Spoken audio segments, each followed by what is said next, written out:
Can you send money from Temu onto GCash? Now, you might see some methods floating around on the internet on how you can send Temu money onto GCash. Some of it is might be like on the search bar here, you search for GCash cash voucher. So you buy a cash voucher for GCash with your Temu credits, and then you use that voucher to enter into your GCash amount, which is technically moving your Temu credits onto your GCash balance, right? But let's see here on my credits here on credit balance. Unfortunately, I don't think I have any balance right now. Yeah, I have zero. But what you're doing there on the GCash voucher thing, I think that's against its term of services. And I'm pretty sure they banned a lot of the cash voucher method here.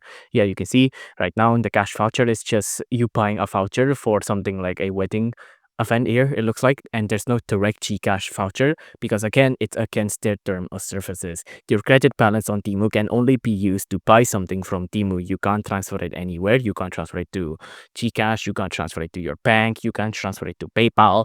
It's strictly only to be used on Temu itself. If you enjoyed this video, please do consider liking and subscribing.